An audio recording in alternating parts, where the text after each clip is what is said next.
Acontece com você o mesmo que acontece comigo quando, em momentos de descontração, quando não tem nada a fazer, passa a pensar na vida e então se faz algumas perguntas? Como, por exemplo, quem sou eu? De onde viemos? Para onde vamos? Somos realmente livres para tomarmos as nossas escolhas? É justo submetermos os animais a sofrimentos para avanço da ciência? O que é a moral? O que é a ética? Como lidamos com isso hoje?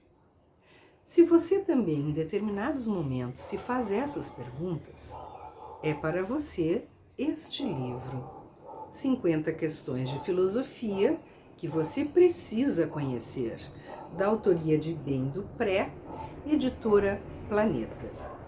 De uma forma bastante resumida, mas de fácil entendimento, o livro apresenta, como diz no título, 50 ideias filosóficas, muitas das quais a gente até a elas se refere sem ter bem a noção do que elas significam. Por exemplo, quando a gente diz penso, logo existo, de Descartes, será que nós estamos dizendo aquilo que Descartes disse quando empregou essa expressão? Pois é. Então, neste livro, nós temos um rápido passeio por algumas das questões mais importantes ou que mais têm ocupado filósofos ao longo dos tempos. O livro é dividido em 9 grandes capítulos, ou seja, 9 temas, e em cada um desses temas temos alguns trechos de textos fundamentais e alguns comentários. O primeiro tema é questões de conhecimento, e aí são apresentados os seguintes títulos: O cérebro numa cuba, O mito da caverna, O véu da percepção, Cogito ergo sum, que é o penso logo existo, Razão e experiência e a teoria tripartite do conhecimento. O segundo tema é A mente importa. E temos aqui os seguintes textos: a questão mente e corpo, como é ser um morcego, o teste de Turing, um navio de Teseu e outras mentes. No tópico ética, é onde temos talvez a maior quantidade de textos. Então temos a guilhotina de Hume, a carne de um homem, a teoria do comando divino, a teoria abaixo/viva, fins e meios, a máquina de experiências, o imperativo categórico, importante pensamento do filósofo Kant, a regra áurea, atos e omissões, ladeiras, escorregadias, além do mero dever, é ruim ser azarado? Ética da virtude. No tema direito dos animais, temos apenas 2 textos. Os animais sentem dor? Os animais têm direitos? Já em lógica e significado, temos formas de argumentação, o paradoxo do barbeiro, a falácia do apostador, o paradoxo de Sorites, o rei da França é careca e o besouro na caixa.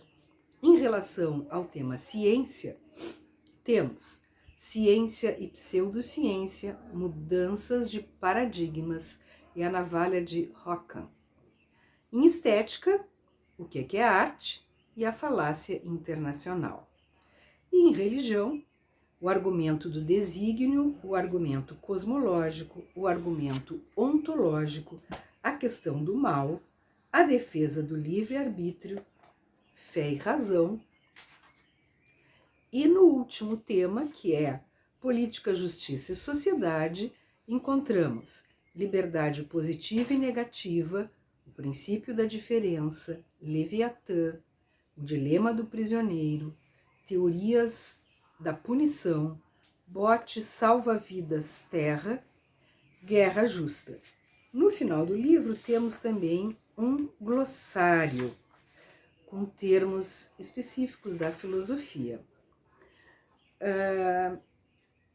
Por exemplo, quem já não ouviu falar no mito da caverna de Platão? Aqui na página 13 do livro temos o seguinte: interpretando a caverna. A detalhada interpretação da caverna de Platão já foi muito debatida, mas existe um significado mais amplo, bastante claro. A caverna representa o campo do existir, o mundo visível da nossa experiência cotidiana, no qual tudo é imperfeito e muda constantemente. Os prisioneiros acorrentados, que simbolizam as pessoas comuns, vivem num mundo de conjecturas e ilusão, enquanto o antigo prisioneiro, livre para explorar a caverna, obtém a visão mais fiel possível da realidade dentro do mundo sempre mutante da percepção e da experiência. Por contraste, o mundo fora da caverna representa o campo do ser, o modo inteligível da verdade, povoado pelos objetos do conhecimento, que são perfeitos, eternos e imutáveis. Um trechinho de Platão. Cuidado! Seres humanos vivendo numa caverna subterrânea.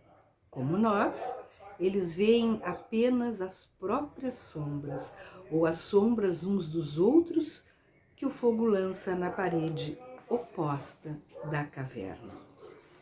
E você sabe por que se diz amor platônico? Aqui neste trecho dedicado a Platão, intitulado O Mito da Caverna, você vai saber. Temos também a questão importante do imperativo categórico de Kant, nas questões da ética. E para explicar o que é um imperativo categórico, Kant primeiro nos diz o que ele não é, comparando-o a um imperativo hipotético.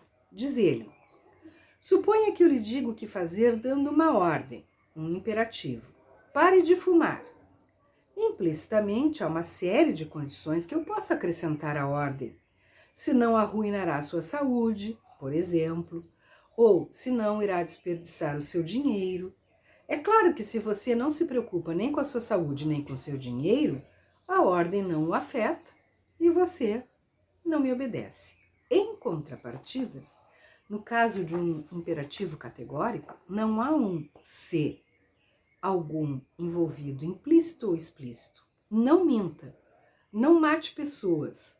São injunções que não estão sujeitas a exercícios hipotéticos baseados em qualquer objetivo ou desejo que você possa ter e devem ser obedecidas absoluta e incondicionalmente por uma questão de dever.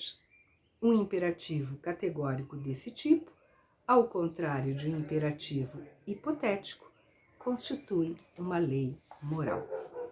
Como eu já disse, é um livro com textos pequenos, de fácil compreensão, portanto, longe estão de esgotar temas tão profundamente abordados pelos filósofos.